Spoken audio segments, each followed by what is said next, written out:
Assalamualaikum warahmatullahi wabarakatuh. Kembali lagi dengan saya Bapak Ibu di channel saya. Terima kasih Bapak Ibu terus memantau channel saya, terus pantau channel saya dan dukung juga channel saya dengan cara mengklik tombol subscribe, like, share, dan komen. Biasakan juga Bapak Ibu untuk menonton video-video saya secara full biar nanti informasinya yang Bapak Ibu dapatkan itu up to date dari saya. Nah, kali ini saya mau mengucapkan terima kasih dulu kepada Bapak Ibu yang sudah mendukung channel saya, baik itu melalui subscribe.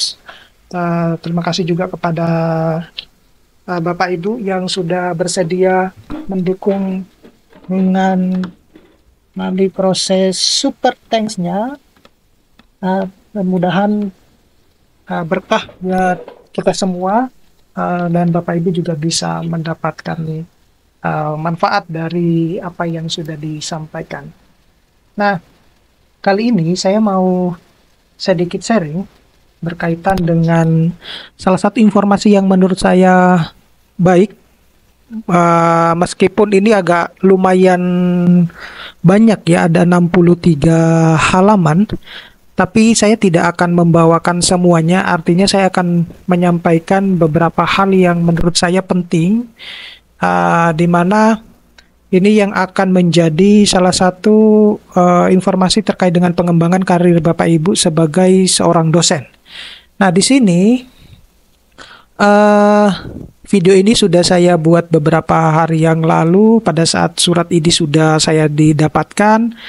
Dan sudah saya buatkan videonya meskipun tertanggal 15 Mei ya, tapi saya yakin bahwa Bapak Ibu belum mendapatkan informasi ini dan saya mengupload video itu berdasarkan dari permintaan dulu. Jadi kadang nggak berurutan, jadi saya mencoba untuk memfasilitasi teman-teman yang memerlukan duluan gitu ya.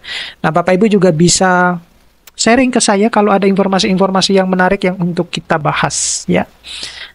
Baik Bapak Ibu, ini adalah merupakan petunjuk teknis pelaksanaan layanan pembinaan dan pengembangan profesi dan karir dosen ke depan, di mana begitu banyak peraturan-peraturan yang harus kita pahami, harus kita taati, harus kita patuhi, yang kadang membingungkan apakah ini masih berlaku atau tidak ya. Banyak juga yang bertanya terkait dengan undang-undang yang berlaku. Saya bilang bahwa untuk sementara kalau belum ada dicabut berarti masih tetap berlaku ya. Jadi meskipun itu membingungkan, apalagi antara peraturan yang dibuat untuk dosen ASN ya atau PNS dan juga non ASN atau non PNS itu betul-betul berbeda gitu ya. Makanya seringkali ketika teman-teman bertanya itu meski selalu saya tanya balik ya, apakah saudara itu dosen PNS atau dosen non PNS? Itu dulu yang mesti saya sampaikan. Jadi ini Bapak Ibu, kalau Bapak Ibu lihat ini kan saya percepat ya, saya scroll karena memang yang saya butuhkan, yang akan saya sharingkan ke Bapak Ibu itu adalah informasi yang menarik saja, jadi yang tidak perlu harus dibahas ya. Jadi saya juga sudah mencoba untuk memahami apa yang ada di dalam petunjuk teknis ini ya. Kalau kita lihat di sini, ini seringkali sudah saya sampaikan bahwa ada pemutahiran data itu baik itu dosen tetap maupun dosen tidak tetap. Kalau Bapak Ibu bertanya bahwa apakah masih ada dosen tetap, dosen tetap masih ada ya. Dosen tetap itu dosen yang memang dia hanya berdedikasi untuk sekedar mengajar aja, jadi tidak ada kegiatan tridharma yang seperti kayak melakukan penelitian dan pengabdian ya. Di beberapa kampus yang kebetulan juga teman-teman saya ada juga yang dosen tidak tetap ya gitu. Nah, kemudian yang paling menarik itu adalah jabatan fungsional ya. Jabatan fungsional. Kalau Bapak Ibu lihat di sini dari tabel ini ada beberapa kategori ya, baik itu untuk menetapkan mana itu dosen tetap, mana tidak tetap, dan pengajar non dosen ya, gitu. Jadi kalau kita lihat di sini ada deskripsinya, seperti apa itu dosen tetap, seperti apa itu dosen tidak tetap, dan pengajar non-dosen. Kemudian kualifikasi akademiknya, kalau kualifikasi akademik kita mengacu kepada peraturan undang-undang guru dan dosen, ya. Jadi tidak ada yang kecuali untuk yang ini ya, kecuali yang untuk non dosen itu adalah sarjana atau magister atau doktor. Kemudian ada kompetensinya, ya tentunya memenuhi kompetensi dosen di jabatan akademik tertentu. Kemudian ada yang memenuhi kompetensi dosen di jabatan akademik hanya tidak ada juga yang tidak memenuhi kompetensi dosen, ya. Kemudian kalau kita berbicara tentang sertifikasi pendidik, itu ada yang berhak selama memenuhi syarat, juga ada yang berhak selama memenuhi syarat, dan juga yang tidak berhak. Gitu, saya kira ini tidak begitu terlalu penting Bapak Ibu. Jadi, saya carikan informasi yang lebih menarik. Saya sengaja tidak langsung ininya ya, karena biar Bapak Ibu kalau misalnya Bapak Ibu mau dokumen ini, Bapak Ibu tinggal chat di Instagram saya ataupun di Facebook saya dengan meninggalkan alamat email ya, ataupun di kolom komentar YouTube saya ya. Nah, ini pengangkatan pertama dosen pegawai negeri sipil ke dalam jabatan akademik. Ini juga pernah saya bahas ya, yang berhubungan dengan KKNI. Jadi saya tidak terlalu akan ini yang menarik bahwa saya, karena banyak ya di antara Bapak Ibu dosen itu kan ada yang baru-baru. Jadi apa sebenarnya yang disyaratkan ketika untuk pertama kali kita mengajukan jabatan fungsional? Nah, jadi untuk pertama kali maupun dan seterusnya, kalau kita mau mengajukan ke jabatan fungsional, di situ yang harus kita perhatikan itu adalah selain dari apa yang sudah menjadi suatu ketentuan di dalam penyusunan Tridharma perguruan tinggi, tetapi ada yang harus kita perhatikan, yaitu terkait dengan syarat khusus karya ilmiah gitu. Makanya seringkali saya sampaikan, ini strategi saya untuk loncat jabatan itu, saya lebih mempush bagian bidang penelitian, dalam hal ini adalah mempublikasi banyak karya. Itu kalau saya strateginya seperti itu. Jadi kalau saya tidak terlalu begitu mengkhawatirkan untuk yang bidang 1, bidang 3, dan bidang 4 gitu. Saya lebih kepada yang bidang 2 gitu ya, bidang penelitian atau publikasi. Karena bagi saya itu dia lebih agak tricky dibandingkan dengan yang lain. Nah, oleh karena itu, bagi teman-teman ini khusus, baik itu teman-teman dosen yang baru pertama kali mengajukan kenaikan jabatan fungsional, yang harus diperhatikan itu adalah persyaratan khusus karya ilmiahnya. Jadi kalau untuk asisten ahli itu biasanya yang bersangkutan itu adalah lulus S2 baru pertama menjadi dosen. Maka jabatan fungsional pertamanya itu atau jabatan akademiknya itu adalah asisten ahli. Tetapi kalau misalnya dia itu adalah lulusan S3, kemudian baru pertama kali mengajukan jabatan fungsional, maka dia bisa langsung loncat ke lektor, jadi tidak melewati asisten ahli. Gitu ya. Nah, lektornya lektor 200. Nah, kalau yang asisten ahli itu asisten ahli 150, golongannya 3C. Ya.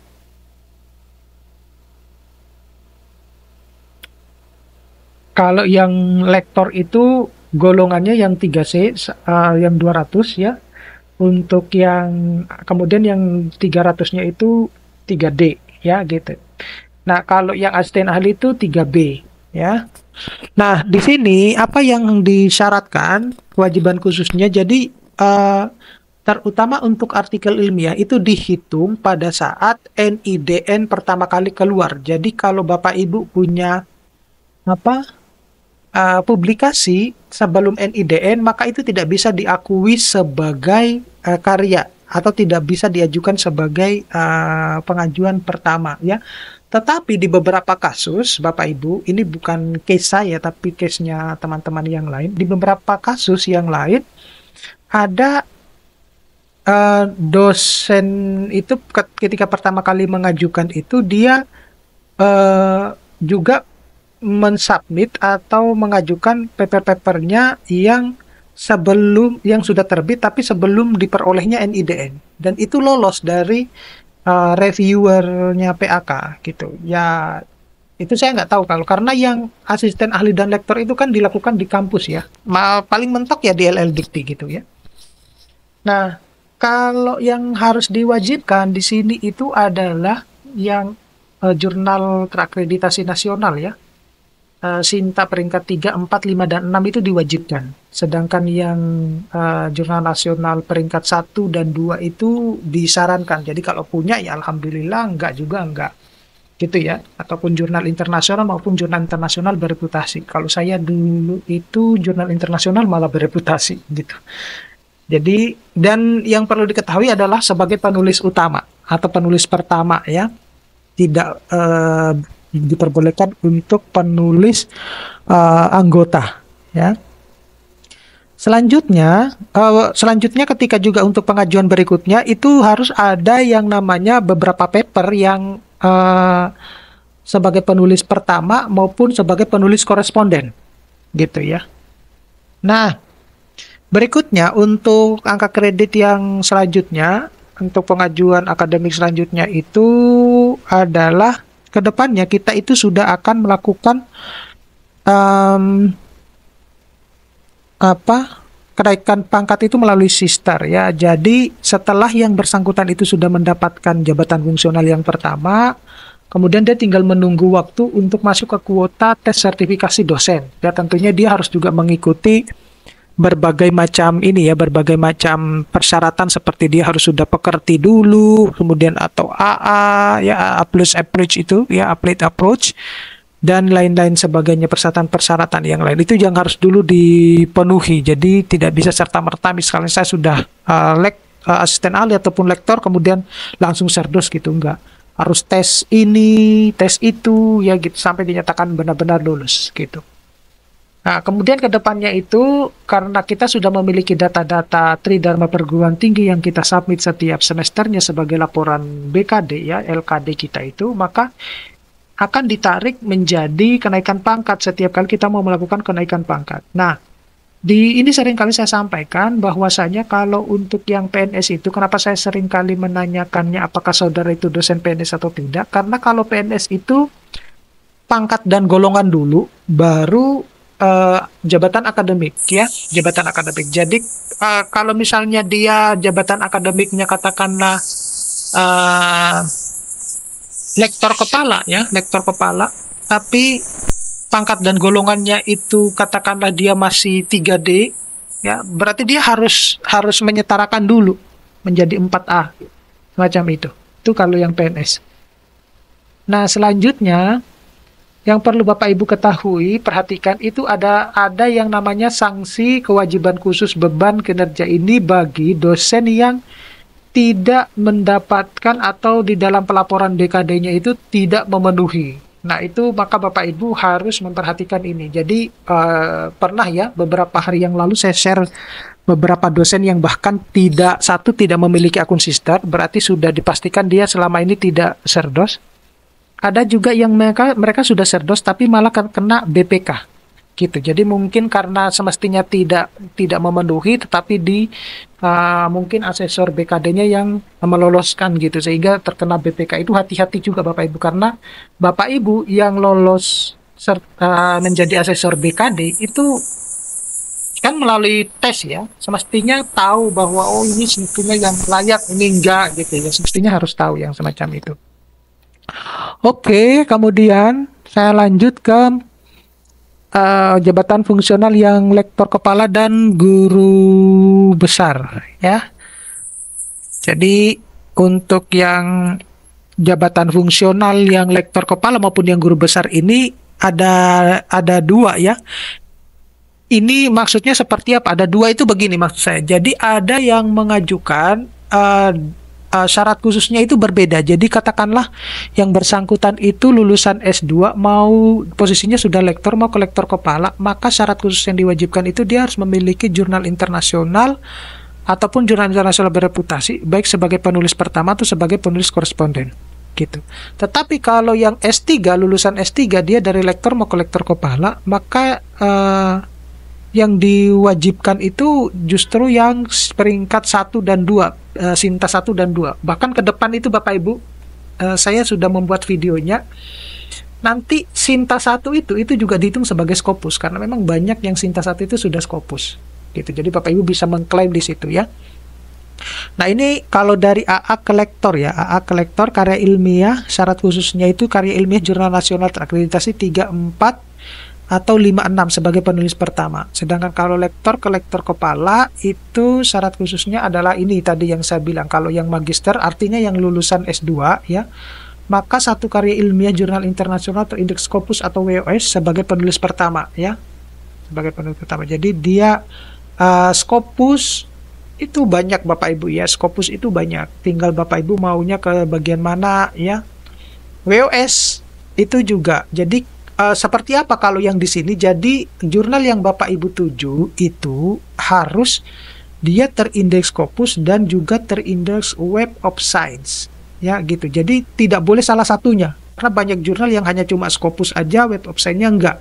Kemudian ada juga yang hanya cuma Web of Science, Scopusnya enggak. Tetapi Bapak Ibu yang perlu diperhatikan, yang ini yang seringkali tidak dipahami oleh dosen-dosen, bahwasanya Web of Science yang disyaratkan itu adalah yang SCI, Science Citation Index, bukan yang ESCI. Yang E-nya di depan itu tidak bisa dipakai Bapak Ibu.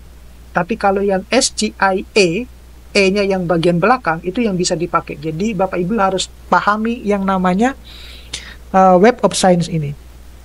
Kemudian doktor, satu karya jurnal nasional terakreditasi peringkat 1 ataupun 2, ataupun satu karya ilmiah yang lebih tinggi sebagai penulis pertama. Nah, ini Bapak Ibu, kalau yang, mohon maaf ya, saya agak keliru. Kalau yang saya maksud itu adalah yang Web of Science ini itu, ya, itu dilakukan untuk yang syarat ke guru besar, mohon maaf. Kalau untuk yang ke lektor kepala masih boleh, yang SCI, yang Emerging Social Citation Index gitu, ya. Kalau untuk yang ke guru besar tidak bisa. Nah, kemudian ini syarat yang ke guru besar. Nah, yang syarat ke guru besar itu, saya sebenarnya agak riskan kalau ngomong tentang ini karena saya banyak menemukan kasus-kasus yang mohon maaf dalam tanda kutip itu menjadi guru besar, satu jurnalnya tidak begitu bagus gitu ya, atau bahkan yang sudah discontinue, bahkan yang termasuk di dalam jurnal yang tidak masuk di dalam kategori ini meskipun Scopus ya. Jadi nilai SJR-nya kemudian jurnal impact faktornya itu tidak masuk di sini. Itu yang sangat disayangkan. Kenapa kok pendidikan di Indonesia itu sampai sebegitunya? Jadi hanya karena kepingin di kampusnya itu punya profesor kok melalui jalan-jalan yang tidak benar. Semacam itu. Saya, Bapak Ibu ya, yang belum sempat menjadi profesor dan ingin menjadi profesor, saya mohon bahwa laluilah menjadi profesor dengan cara-cara yang benar. Ya, pertama Bapak Ibu harus memperhatikan yang ini terindeks Scopus yang nilai SJR-nya sekian. Nilai SJR ini sesuai dengan ini ya Bapak Ibu ya, sesuai dengan rumpun ilmu dan jurusan ya, tidak boleh sembarangan. Yang paling rendah itu sosial humaniora, kalau nggak salah hanya cuma 0,1 ini. Yang paling tinggi itu adalah teknik itu 0,5. Jadi kalau Bapak Ibu di jurusan-jurusan keteknikan gitu, kemudian punya Scopus nilai SJR-nya 0,1, kemudian dijadikan sebagai syarat apa ke profesor, yang nggak bisa sebenarnya, yang nggak bisa. Tetapi banyak kasus yang saya temui, bahkan saya punya listnya setelah saya cek di Google Scholar-nya dan di jurnalnya, bahkan tidak nyampe gitu ya, bahkan tidak nyampe. Itu wah, sangat miris sekali. Apalagi yang sekarang kasus salah satu dosen di Jakarta itu kan yang menghasilkan publikasi banyak. Tapi kita harus hati-hati. Kalau di luar negeri bukan merupakan sesuatu hal yang asing yang semacam itu, banyak. Ya. Artinya informasi itu banyak kita dapatkan. Kemudian syarat khusus tambahannya itu pernah mendapat hibah penelitian kompetitif penugasan tingkat daerah nasional untuk Kementerian Internasional Korporasi, atau pernah membimbing atau bantu program doktor di PT sendiri atau lain dengan melampirkan bukti yang dibimbingnya telah lulus atau pernah menguji sekurangnya 3 mahasiswa doktor dengan melampirkan bukti disertasi mahasiswa yang diuji, atau sebagai reviewer sekurang-kurangnya 2 jurnal internasional bereputasi yang berbeda. Nah, ini Bapak Ibu ya. Jadi kalau Bapak Ibu misalnya tidak punya program doktor di kampusnya, kemudian ada temannya mungkinnya yang menawarkan untuk membantu dia membimbing, bisa dipakai itu. Atau ada menguji mahasiswa doktoral, itu bisa dipakai. Tapi yang paling memungkinkan itu ini, nomor 1 sama nomor 4 Bapak Ibu. Bapak Ibu kan pasti pernah lah mendapatkan hibah penelitian kompetitif, ya itu. Atau Bapak Ibu bisa menjadi sebagai reviewer sekurang-kurangnya 2 jurnal internasional berbeda. Nah, semacam itu. Jadi nomor 2 dan 3 bukannya berat, tapi agak sulit kalau satu kita tidak memiliki networking dan juga tidak memiliki jurusan doktoral di kampusnya. Jadi nomor 1 dan 4 itu paling lebih memungkinkan. Semacam itu. Nah, saya tidak akan berbicara terkait dengan jurnal nasional terakreditasi. Selanjutnya itu Bapak Ibu adalah ini masih yang nilai SGR ya. Dari mana kita bisa mengetahui nilai SGR? Satu, Bapak Ibu masuk ke websitenya Kemendikbudristek, tanya di situ ya, ada di Q&A, tanya di bagian nilai SGR untuk syarat khusus kenaikan jabatan fungsional ke guru besar sesuai dengan jurusannya. Setelah itu kalau Bapak Ibu tahu bahwa saya itu di jurusan ini nilai SGR-nya yang disyaratkan harus minimal sekian, maka Bapak Ibu tinggal masuk ke webnya Skimagojer. Bapak Ibu bisa lihat di situ nilai SGR saya itu berapa, atau di Scopus juga di situ terlihat bahwa nilai SGR-nya jurnal yang saya tuju itu atau jurnal saya terbit itu di mana. Nah, itu di situ ya. Nah, kalau saya Bapak Ibu kebetulan saya publish ya di beberapa jurnal internasional itu, ada yang nilai SGR-nya di bawah 0,5. Itu tidak saya jadikan sebagai syarat khusus ya, tidak dijadikan sebagai syarat. Tapi ada juga yang malah di atas 0,5 jauh, malah 1 sekian gitu. Itu saya jadikan sebagai syarat khusus. Cuma ada beberapa yang harus kita ketahui ya. Jadi kalau berangkat dari lektor kepala ke guru besar itu 2 Bapak Ibu yang dijadikan sebagai syarat khususnya untuk publikasi. Sedangkan kalau yang lektor ke guru besar itu 4 yang disyaratkan. 4 paper yang disyaratkan untuk ke guru besar. Itu dalam jangka waktu 3 tahun paling tapi kalau Bapak Ibu mau lebih cepat, misalnya dalam waktu 2 tahun sudah mau mengajukan ke guru besar karena sudah memenuhi angka kreditnya, itu ada tambahan. Jadi kalau yang tadinya 2 untuk dari lektor ke guru besar itu menjadi 3. Itu yang seingat saya. Kemudian kalau yang dari lektor kepala ke guru besar itu 3. Sedangkan kalau yang dari lektor ke guru besar itu 5 paper jurnal internasional bereputasi. Itu kalau misalnya proses pengajuannya itu dilakukan hanya dalam waktu 2 tahun setelah lulus S3 misalnya, semacam itu. Nah, ini Bapak Ibu bisa lihat ya di alur kalau kita mau melakukan ke guru besar ya. Alur kalau kita mau melakukan ke guru besar ini bisa dilihat dari sini.